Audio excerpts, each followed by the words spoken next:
All right, moving on to the next point. I mean, this touches again on something we've talked about earlier. It's about the conditions for the use of land use swaps, which you explained earlier for what they are. If Margaret could just quickly run through what the conditions are at the moment in the UDP for land use swaps. One of the conditions is that the swap site should be in the vicinity of the commercial site, and another is that that the housing produced should be of a higher standard. Is there support for the existing criteria? I mean, I think we've certainly touched on that earlier. And are there any additional criteria that need to be added to that? What does higher standard mean? I think a higher quality housing scheme in terms of its build, possibly even its unit size and mix.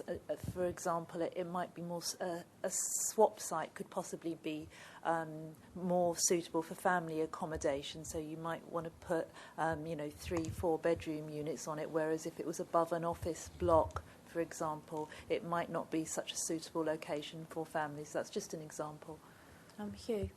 Yeah, I agree with that, although I would also point to the mirror side of the debate, and this isn't always recognised, is not only do you get a better housing outcome, you often get a better commercial outcome, and that is an important objective in its own right.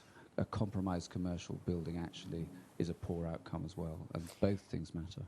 And would you think that those should always have to both be delivered, or that a better commercial outcome on its own without those other criteria would be enough to satisfy the sort of policy requirement, or should it always be coupled with both the commercial and the housing obtain a better outcome? Well, as a matter of pure logic, it should only need to be one, because that will always be better than the baseline position.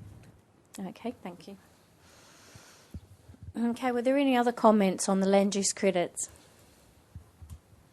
Swaps, sorry.